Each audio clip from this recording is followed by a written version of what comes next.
Primera de Corintios, capítulo 16. Primera de Corintios, capítulo 16. Estaremos leyendo del versículo 15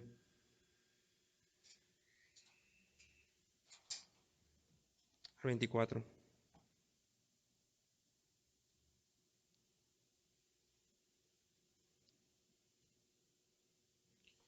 Primera de Corintios, capítulo 16, 15 al 24. La palabra de Dios dice: Hermanos, ya sabéis que la familia de Estéfanas es las primicias de Acaya y que ellos se han dedicado al servicio de los santos. Os ruego que os sujetéis a personas como a ellos y a todos los que os ayudan y trabajan. Me regocijo con la venida de Estéfanas, de Fortunato y de Acaico, pues ellos han suplido vuestra ausencia porque confortaron mi espíritu y el vuestro. Reconoced pues a tales personas. Las iglesias de Asia os saludan. Aquila y Priscila con la iglesia que está en su casa os saludan mucho en el Señor. Os saludan todos los hermanos. Saludaos los unos a los otros con ósculo santo. Yo, Pablo, os escribo esta salutación de mi propia mano. El que no amare al Señor Jesucristo sea anatema. El Señor viene.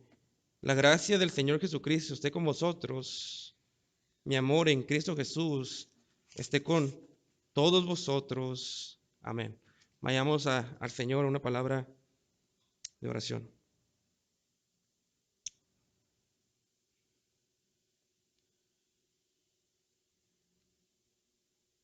Señor, te damos gracias por el privilegio de poder venir a tu casa, Señor, y cantarte. Te damos gracias porque eres un Dios bueno y misericordioso. Gracias por tu paciencia con nosotros. Gracias por tu palabra. Gracias por el amor que fluye de ella.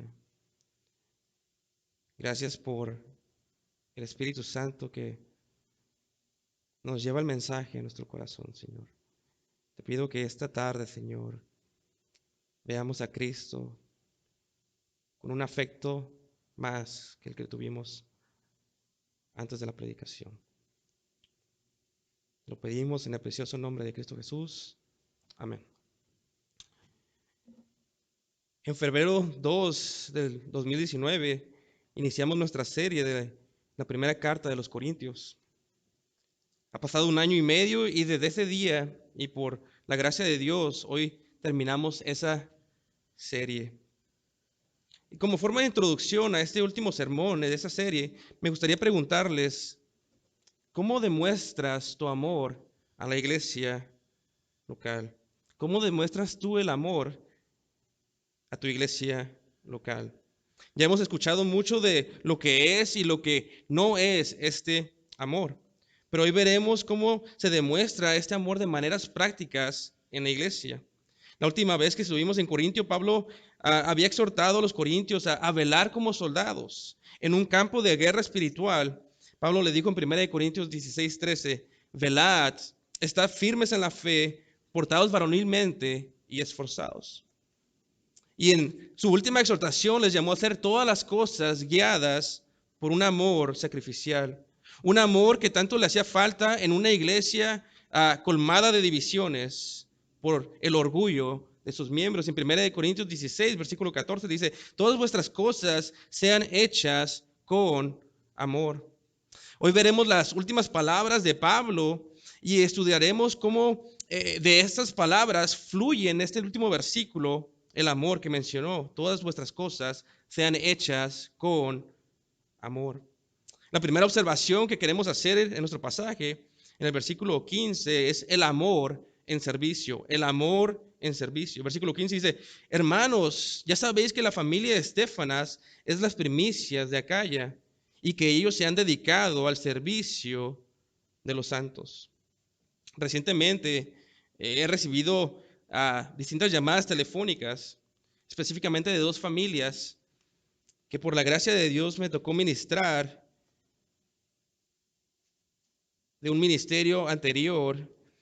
Y una de estas familias dice que recuerdan cómo me cerraban la puerta cada vez que les iba a predicar el evangelio por su colonia. Pero hoy, el día de hoy, están sirviendo al Señor fielmente. Estas familias se podría decir que son las primicias de ese ministerio, de las primeras familias que salieron de ese ministerio y fueron salvas. De la misma manera, aquí el apóstol Pablo les recuerda a los corintios, una de estas familias que fueron las primicias de Corintio. Primera de Corintios 16, versículos 15, dice: hermanos, ya sabéis que la familia de Estéfanas es las primicias de Acaya y que ellos se han dedicado al servicio de los santos. Y aquí Pablo menciona a la familia de Estéfanas, una familia con que los corintios tuvieron que estar muy bien familiarizados. Pues Pablo menciona que fueron de las primicias de Acaya. Acaya era la provincia romana donde se encontraba la iglesia de los corintios. Y las primicias que menciona Pablo son referencia a los sacrificios del Antiguo Testamento, donde los judíos ofrendaban una porción selecta de la cosecha, con lo cual Dios los había bendecido. Y después de ofrendar las primicias, ellos esperaban que Dios los bendijera con el resto de la cosecha. Y en nuestro pasaje, Pablo, como ilustración, dice que esta familia, la familia de Estéfanas, son de las primicias, de los primeros creyentes de la iglesia de Corintios, cuando él plantó la iglesia. Y de esta familia llegaría el resto de la congregación de los corintios. 1 Corintios 16, versículo 15. Hermanos, ya sabéis que la familia de Estéfanas es las primicias de Acaya y que ellos se han dedicado al servicio a los santos. Algo más que sabemos de la iglesia, de la familia de Estéfanas en la iglesia de Corintios, es que son de las pocas familias que fueron bautizados por el mismo apóstol Pablo. 1 Corintios 1:16 dice: también bauticé la familia de Estéfanas. De los demás, no sé si he bautizado a algún otro.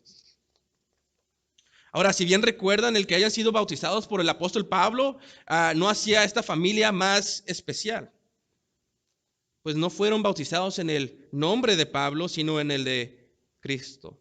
Y todo el argumento del apóstol Pablo en 1 Corintios 1 es que no importa quién te bautizó, pues aparentemente ellos estaban presumiendo que habían sido bautizados por su predicador favorito.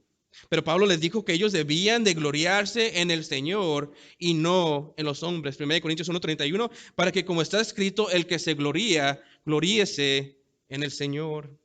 Sería como el día de hoy presumir que fuiste bautizado o salvo escuchando a Paul Washer, Sproul, MacArthur. Y Pablo les dijo: no fuiste bautizado en ningún otro nombre, sino en el de Cristo. Y esto es algo que tenemos que recordar, mis hermanos. Los ministros solamente somos siervos inútiles que Dios usa por su gracia, pero la gloria solamente le pertenece al Señor. Pero regresando a nuestro pasaje, el punto es que los corintios conocían a esta familia, la familia de Estéfanas, muy bien, porque eran líderes en la iglesia primitiva, eran de los primeros convertidos y eran de las pocas familias que habían sido bautizadas por el apóstol Pablo. 1 Corintios 16, versículo 15. Hermanos, ya sabéis que la familia de Estéfanas es las primicias de Acaya y que ellos se han dedicado al servicio de los santos. Esta familia no solamente había sido de los primeros convertidos, sino que después de su conversión habían dedicado su vida a la mejor parte en esta vida. Habían dedicado su vida a servir al Señor. Yo sé que la mayoría de los cristianos tienen trabajos seculares y no son llamados a servir tiempo completo. Y gloria a Dios por eso. Pero eso no quiere decir que no pueden servir en la iglesia como lo hizo la familia de Estéfanas. Hay una ilustración ah, de una predicación de John Piper muy buena, donde saca un periódico y hace una comparación entre dos familias. En el periódico hay una familia que fue exitosa en la vida secular y se retiró y viajó por todo el mundo con su pasatiempo favorito de rejuntar conchas en el mar. Después compara John Piper esta familia con una familia misionera que muere joven predicando el evangelio con gran dificultad. Y él pregunta, ¿cuál fue la familia exitosa? La familia exitosa, mis hermanos, es la que se dedica a predicar el evangelio y también al servicio de los santos. La familia de Estefanas era una familia ejemplar que tenía un corazón de servir en la iglesia y a sus hermanos. Y no sabemos todos los detalles sobre su ministerio. No sabemos si eran pastores o no. No sabemos si eran diáconos o no. Pero vemos que en esta carta era una familia que lideraban y servían de maneras muy prácticas. Primera de Corintios 16, versículo 17, nos dice que ellos viajaron a Éfeso a ministrarle a Pablo. Primera de Corintios 16, 17. Me regocijo con la venida de Estefanas, de Fortunato y de Acaico, pues ellos han suplido vuestra ausencia. En su visita ellos refrescaron al apóstol Pablo cuando fueron de Corintio a Éfeso. 1 Corintios 16, 18 dice, porque confortaron o refrescaron mi espíritu y el vuestro. En una iglesia colmada de problemas, había una familia diferente, una familia con otro espíritu, conocida por su amor a Dios y su servicio a los santos. Esos dos, el amor a Dios y el servicio a los santos, no pueden ser separados. Si amas a Dios, lo demuestras cuando sirves a tus hermanos en la iglesia. Demuestras tu amor por el Señor sirviendo a tus hermanos en la iglesia. Dios usa a los Pablos, a los Cefas, a Apolos y a los Timoteos, pero también usa a los Estefanas que sirven de maneras prácticas dentro de la iglesia. No importa qué tan práctico sea lo que haces en la iglesia, Dios jamás olvidará tu obra para su servicio. En medio de la persecución que estaban sufriendo en la carta de los hebreos, los creyentes, el autor quiere animarlos y recordarles por qué deben de seguir sirviendo al Señor. Y en Hebreos 6:10 dice, el autor les escribe, porque Dios no es injusto para olvidar vuestra obra y el trabajo de amor que habéis mostrado hacia su nombre, habiendo servido a los santos y sirviéndoles aún. El autor de Hebreos temía que su audiencia perdiera el celo por servir a Dios y a los santos. Y para motivarlos a seguir sirviendo, les recuerda que Dios es fiel y que jamás olvidaría su trabajo y un día los recompensaría. ¿Has perdido tu celo por la obra del ministerio? ¿Sigues sirviendo como lo hacías al principio, con ese amor a la obra? Recuerda que Dios es fiel y el servir a los santos en la iglesia es sinónimo de hacer una obra de amor. Este era el caso de esta familia de Estefanas en la iglesia de los Corintios. Ellos demostraban su amor a Dios sirviendo devotamente a sus hermanos de la iglesia. Y como ya he mencionado, este amor, el amor a Dios y el servicio a los santos siempre van de la mano. Por eso Jesús, al preguntarle a Pedro en Juan 21, versículo 15, le dijo, Simón, hijo de Jonás, ¿me amas más que estos? Le respondió, sí, Señor, tú sabes que te amo. Él le dijo, apacienta mis corderos. Volvió a decirle la segunda vez, Simón, hijo de Jonás, ¿me amas? Pedro le respondió, sí, Señor, tú sabes que te amo. Le dijo, pastorea mis ovejas. Le dijo la tercera vez, Simón, hijo de Jonás, ¿me amas? Pedro se entristeció de que le dijese la tercera vez, ¿me amas? Y le respondió, Señor, tú lo sabes todo, tú sabes que te amo. Jesús le dijo, apacienta mis ovejas. En otras palabras, el amor a Jesús es reflejado en el servicio a sus ovejas, en el servicio a los santos. ¿De qué manera sirves a los santos en la iglesia? ¿Lo haces con amor? La primera marca que vemos en este pasaje es el servicio de los santos como una marca de amor. En medio de una iglesia colmada con problemas, en medio de una iglesia colmada con grandes divisiones, había una familia ejemplar. Había una familia distinguida por su gran amor a Dios y su gran amor a los santos. Y lo demostraban, no con palabras, lo demostraban con su servicio a ellos. 1 Corintios 16:15. Hermanos, ya sabéis que la familia de Estéfanas es de las primicias de Acaya y que ellos se han dedicado al servicio de los santos. La segunda marca que vemos en nuestro pasaje el día de hoy es el amor en obediencia. El amor en obediencia. Versículo 16. Os ruego que os sujetéis a personas como a ellos y a todos los que ayudan y trabajan. Primero Pablo señaló cómo esta familia era una familia llena de amor y que lo demostraba sirviendo a los santos. Y ahora Pablo llama a la congregación de los corintios, a esta iglesia, a responder a ese amor. Y la manera que ellos debían de responder al amor de líderes como Estéfanas y su familia era sujetándose a ellos. Os ruego que os sujetéis a personas como a ellos y a todos los que ayudan y trabajan. Como hemos visto a través de la carta de los Corintios, tenían un problema de orgullo y se manifestaba en que no se podían sujetar a sus propios líderes. Y algunos de esos líderes parece ser la familia de Estéfanas. Si les está diciendo que se sujeten a ellos, es porque no lo estaban haciendo. Este orgullo que manifestaban los corintios al no sujetarse a sus líderes es un problema en muchas iglesias el día de hoy. Este orgullo se demuestra cuando miembros no se sujetan al liderazgo bíblico y quieren hacer lo que mejor les parece en sus propios ojos, como en el tiempo de los jueces. Lo triste es que líderes como Pablo y Estéfanas servían amorosamente en el ministerio solo para ser rechazados por la congregación de los corintios. En 2 Corintios, si me acompañan ahí nomás rápidamente, 2 Corintios capítulo 12, versículo 15, 2 Corintios 12, 15.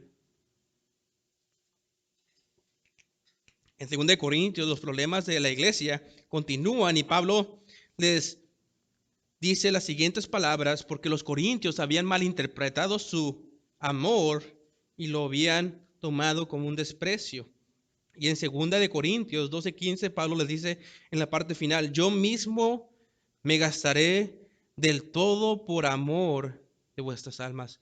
Yo mismo me desgastaré del todo por el amor de vuestras almas.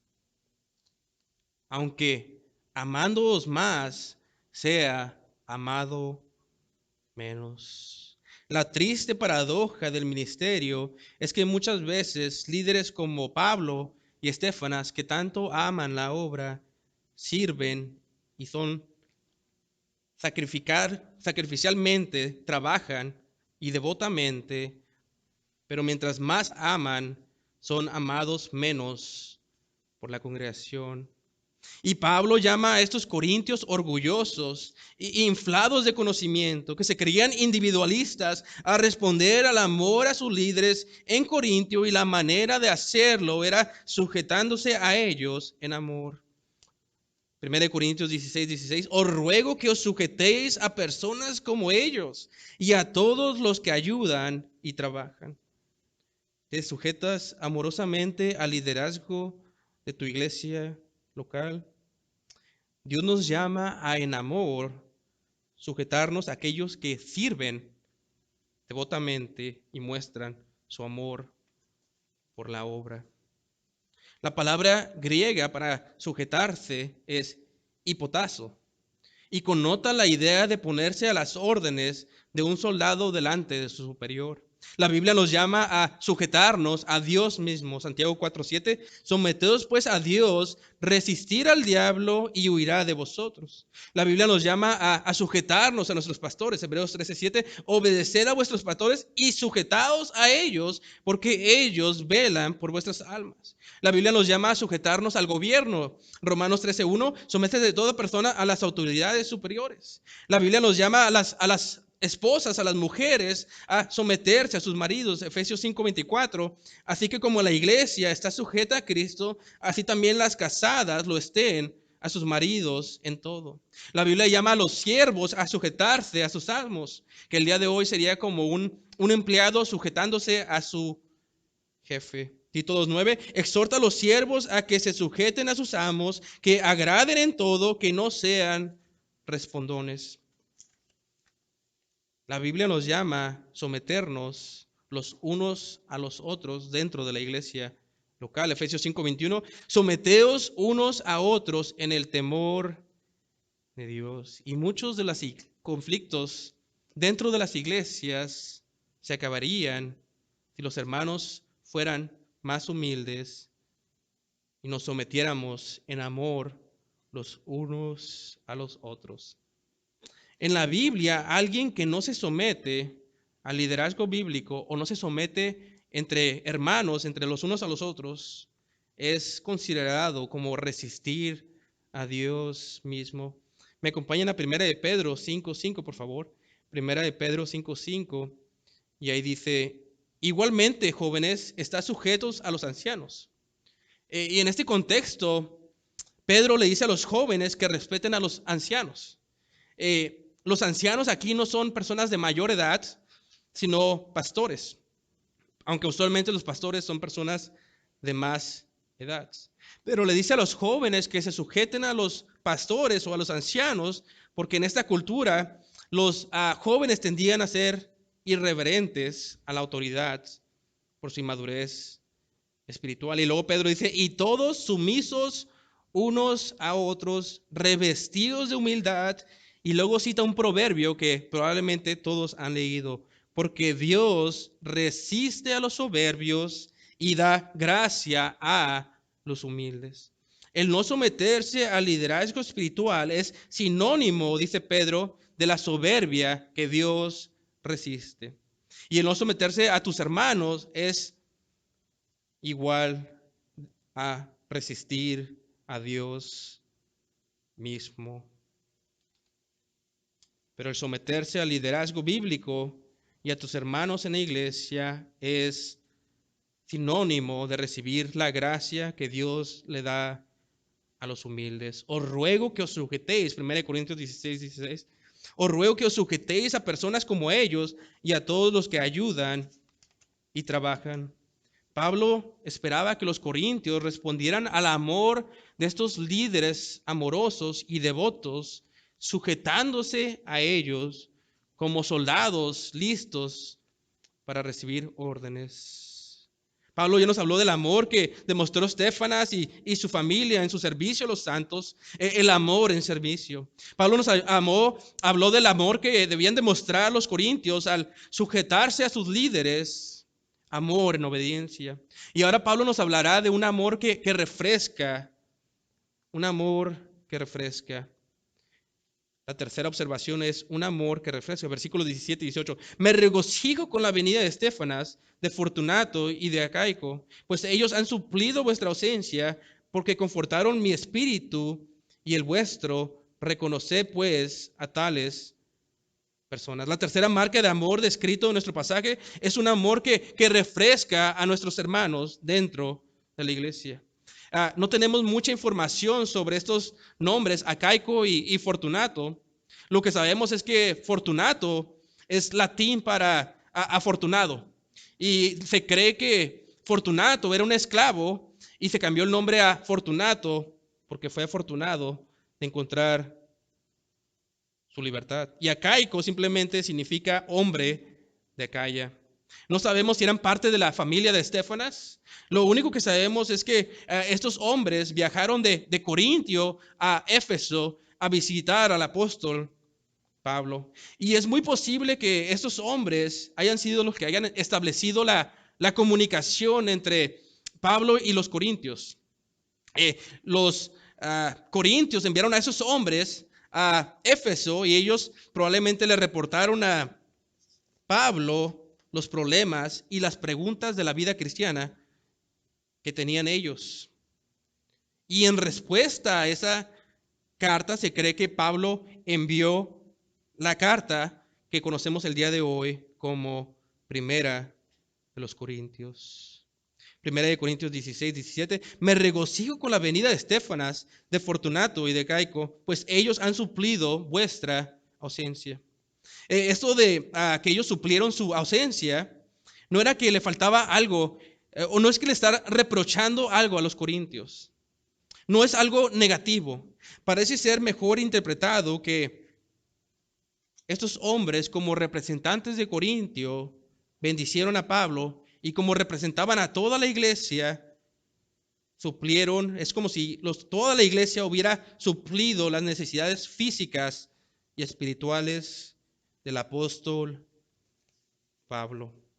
Pero como ya mencioné, no solamente se refiere a las necesidades físicas, sino espirituales. 1 Corintios 16, versículo 18 dice, porque confortaron, algunas traducciones en inglés leen, refrescaron mi espíritu y el vuestro. Reconoced pues a tales personas. Esto de refrescar el espíritu de otra persona lo vemos en Proverbios. En Proverbios compara a los mensajeros fieles como frío de nieve. Proverbios 25:13 dice, como frío de nieve en tiempo de la siega, así es el mensajero fiel a los que lo envían, pues el alma de su Señor, al alma de su Señor da refrigerio.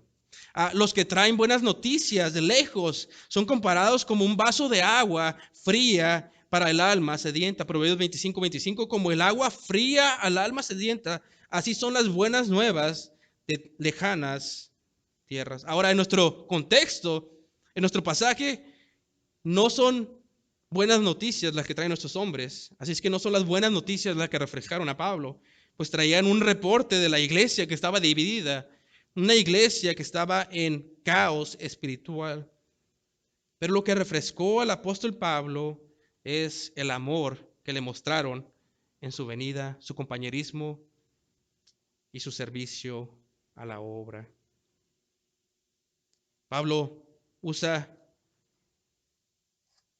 estos comentarios similares en Romanos 15:32, donde dice a la iglesia de Roma, para que con gozo llegue a vosotros por la voluntad de Dios y que sea recreado o refrescado juntamente con vosotros. ¿Sabías que muchas veces Dios envía personas en tu vida y a tu ministerio para refrescar tu alma? Pablo envió a Tíquico a los colosenses para confortar y refrescar sus almas. Colosenses 4:7 dice, todo lo que a mí se refiere os lo hará saber Tíquico, amado hermano y fiel ministro y consiervo en el Señor, el cual he enviado a vosotros para esto mismo, para que conozca lo que a vosotros se refiere y conforte o refresque vuestros corazones. Pablo usa esa terminología de Tito, quien lo refrescó espiritualmente. En 2 Corintios 7, versículo 5 dice, porque de cierto cuando vinimos a Macedonia, ningún reposo tuvo nuestro cuerpo, afligido, cansado físicamente, y luego dice, sino que en todo fuimos atribulados. De fuera, conflictos, de dentro, temores. Y luego dice, pero Dios que consuela a los humildes, nos consoló o nos refrescó con la venida de Tito. Dios a veces consuela nuestras vidas y nos refresca mandando a personas a nuestras vidas y a nuestros ministerios. Dios usa a los Pablos, Dios usa a los Pedros y a los Timoteos, pero también usa a los Estéfanas, a Caicos y Fortunatos para refrescar el alma de sus hermanos. ¿Cuándo fue la última vez que refrescaste a uno de tus hermanos? ¿Que te preocupaste por ellos para visitarlo, su vida personal, para hacerle una llamada telefónica? ¿Cuándo fue la última vez que animaste a alguien que está sirviendo en el ministerio? Una marca de amor que vemos en este pasaje es un amor que refresca a sus hermanos como un vaso de agua fría, como nieve en el verano.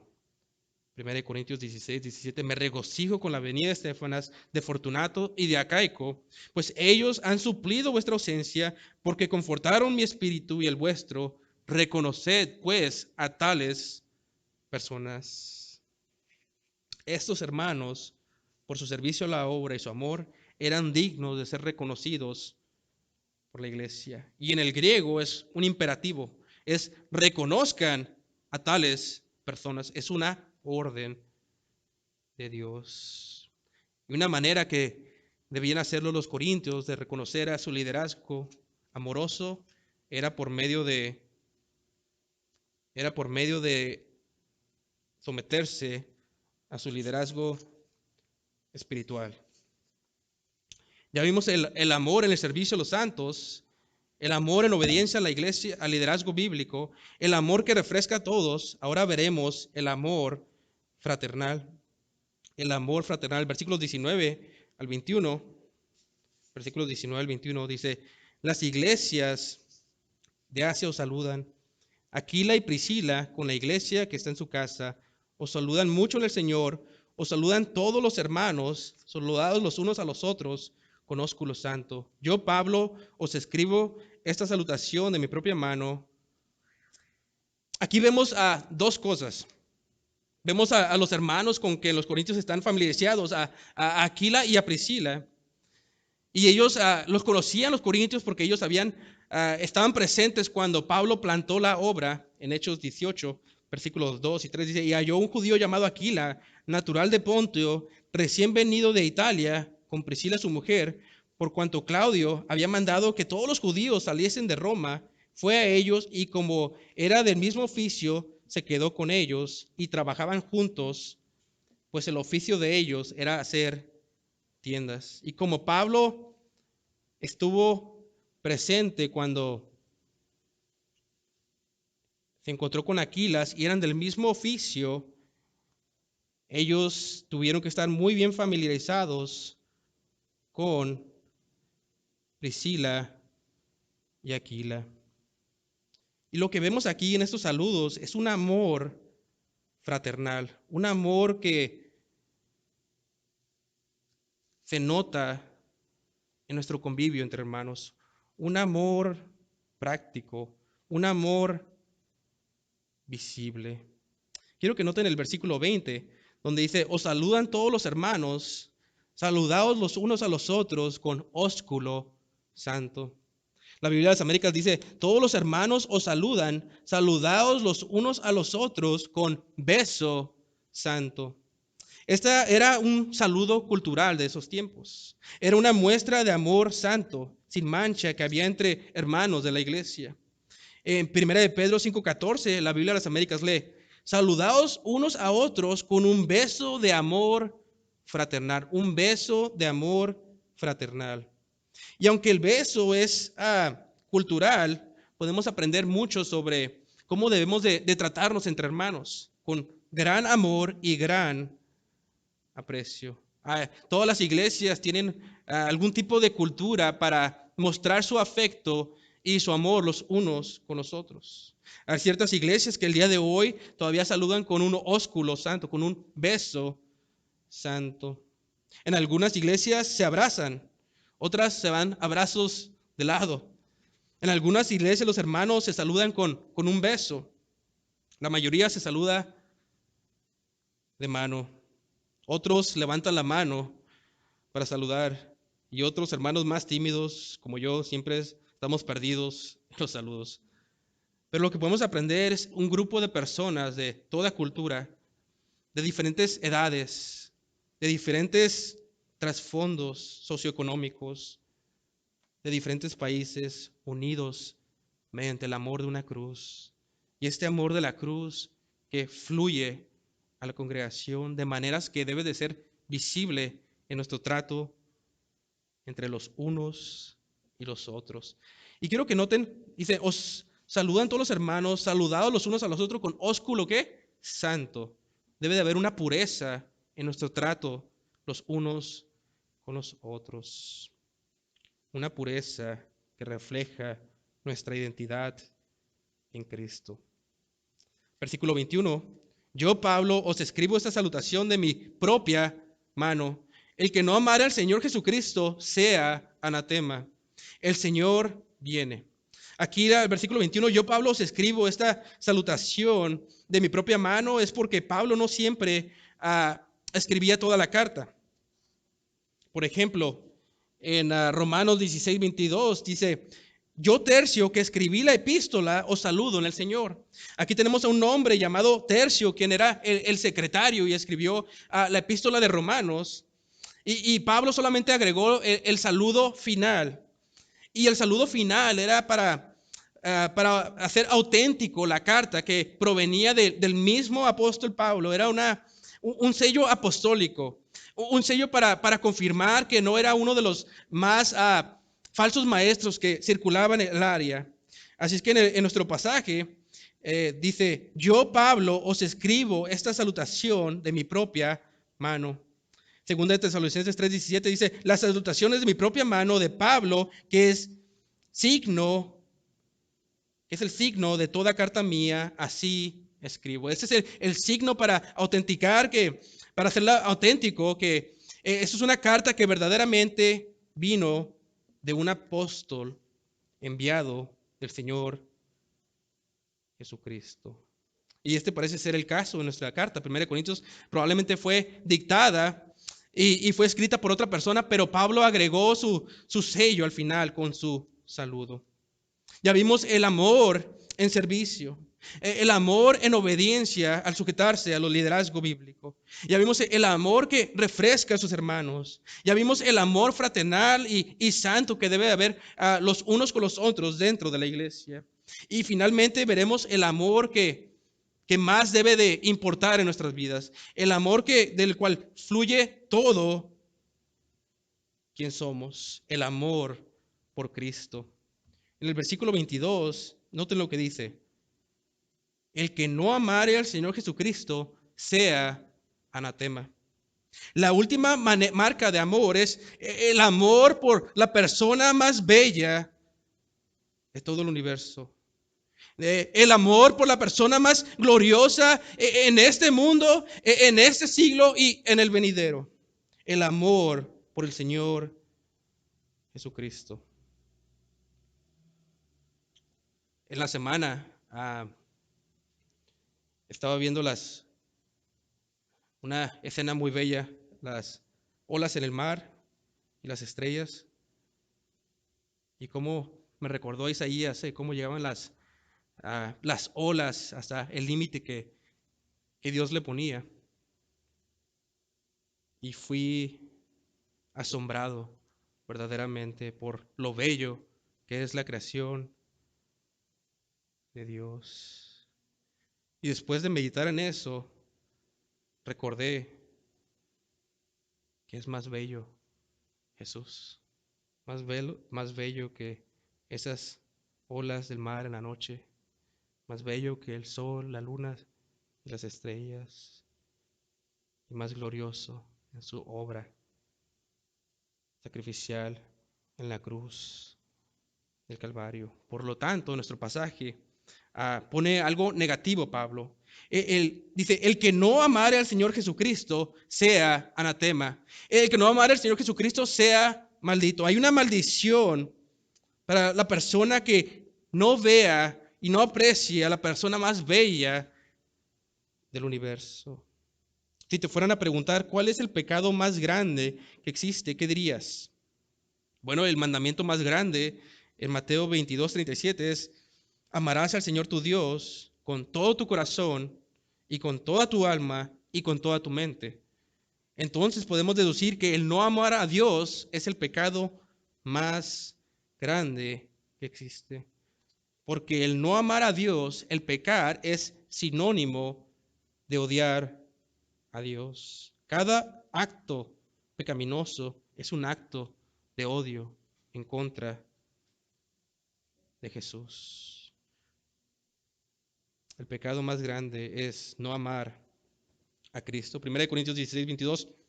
El que no amare al Señor Jesucristo sea anatema, que significa sea maldito por la eternidad. Y lo que quiero que noten es que cómo compara a Cristo, cómo lo iguala, perdón, con Dios mismo.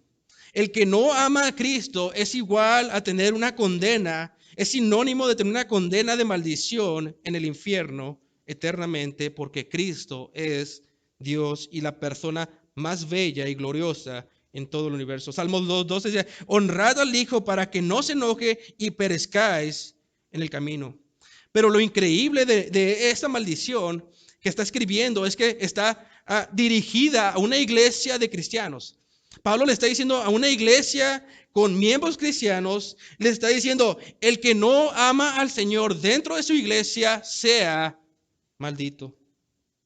Y Pablo lo escribe porque había evidencia que algunos de los corintios dentro de la iglesia verdaderamente no amaban a Cristo. Por ejemplo, en 1 Corintios 12:3, cuando estaban abusando de sus dones, dice, por tanto, os hago saber que nadie que hable por el Espíritu de Dios llama anatema a Jesús. Hay evidencia que algunos de ellos dentro de la iglesia, cuando supuestamente estaban hablando y profetizando, estaban llamando maldito a Jesús dentro de la iglesia de los Corintios. Y aparte de eso, había falsos maestros dentro de la congregación que enseñaban que Cristo no había resucitado, y algunos otros que mostraban por sus obras que no amaban a Dios. Y Pablo les dice, el que no amare al Señor Jesucristo sea anatema, sea maldito. La única razón por la cualquier persona puede ver la belleza de Cristo y del Evangelio es por una obra sobrenatural del Espíritu Santo.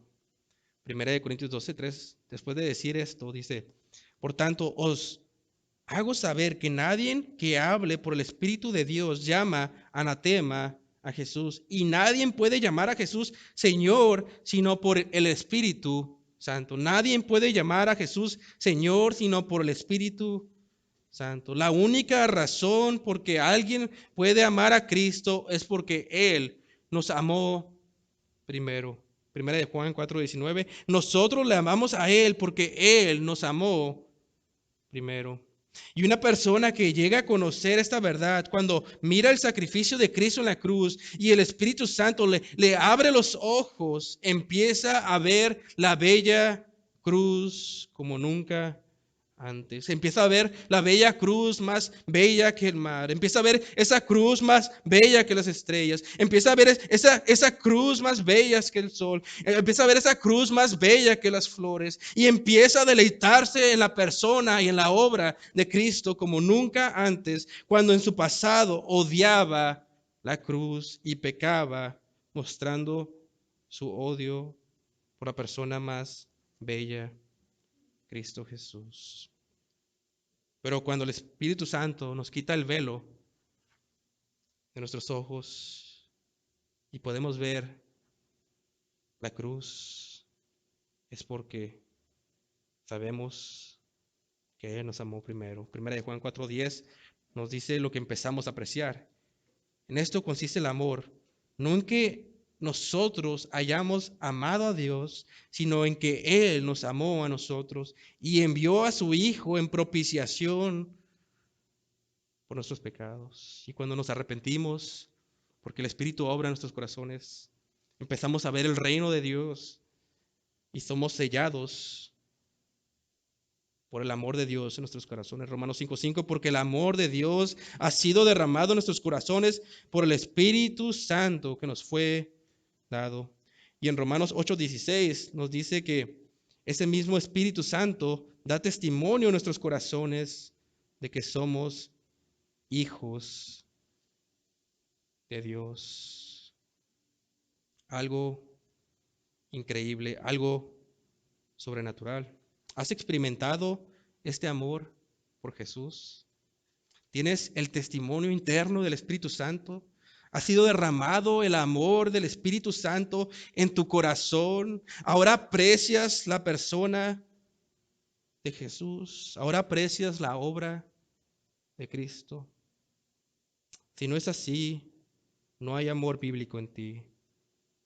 Si no tienes el testimonio del Espíritu Santo, hay una maldición sobre ti porque odias la persona más gloriosa que hay. El que no amare al Señor Jesucristo sea anatema. Pero si te arrepientes y crees en Él, en su muerte, sepultura y resurrección, y confiesas que Él es el Señor, verás aquel que no tenía apariencia de hermosura, y lo verás más claro que la transfiguración.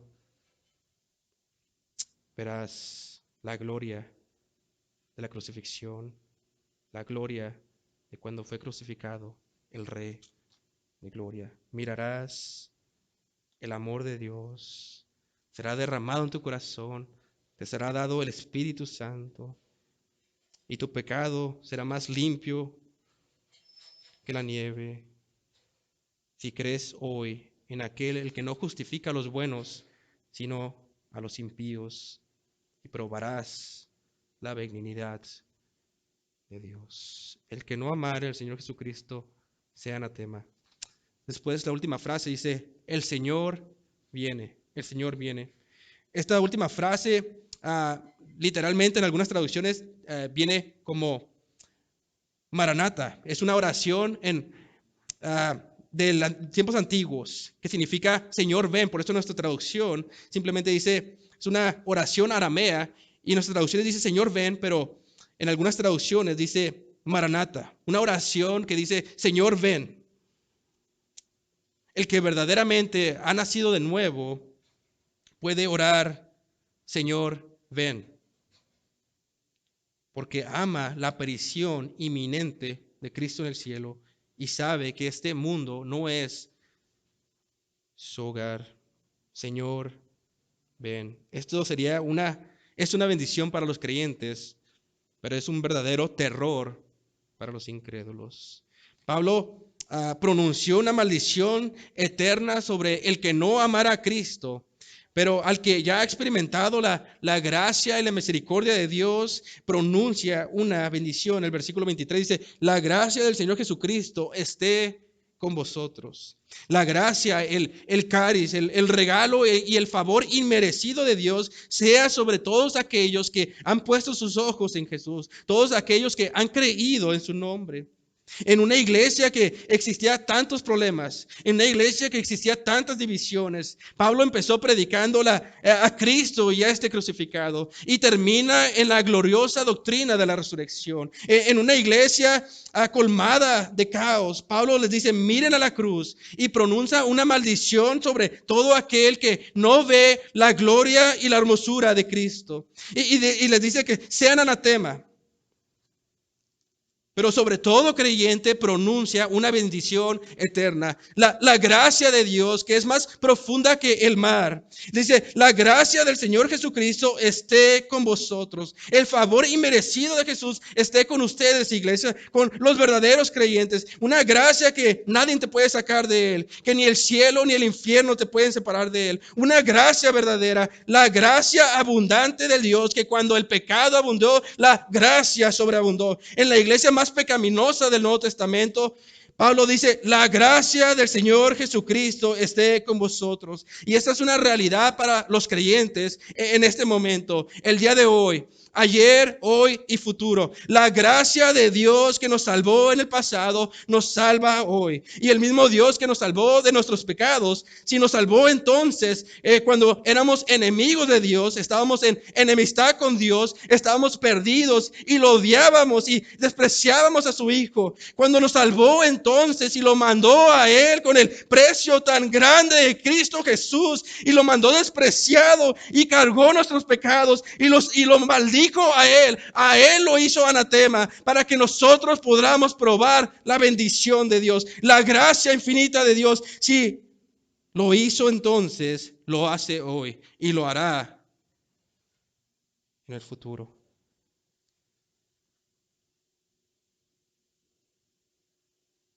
Una bendición eterna sobre los creyentes. La gracia inexhausta de Dios esté con vosotros.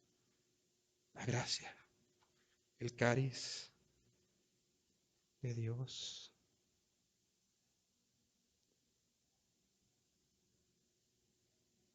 En una iglesia llena de hostilidad como la de los Corintios, Pablo le recuerda el amor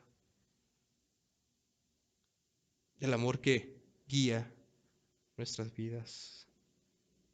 Y Pablo le recuerda que les predicó, los exhortó fuertemente, pero todo fue hecho por el gran amor que tenía por la iglesia. Primera de Corintios 16, versículo 24. A esta iglesia que despreció a Pablo, a esta iglesia que no consideraba a Pablo ni siquiera un apóstol, que lo consideraban débil y que 1 Corintios 2 que no sabía predicar, a esta iglesia que Pablo tuvo que exhortarlos por el gran pecado donde un hombre estaba durmiendo con su madrastra, por esta iglesia que algunos estaban negando la resurrección de Jesucristo, estaban negando el mismo evangelio. Pablo les dice por qué los exhortó tan fuertemente. Mi amor en Cristo Jesús esté con todos vosotros. Amén. Fue todo por amor. Un amor que fluye de la cruz, un amor que fluye de la gracia de Dios, un celo santo, un amor sacrificial. Y con eso, iglesia, llegamos al final de 1 Corintios. Mi amor en Cristo Jesús esté con todos vosotros. Amén.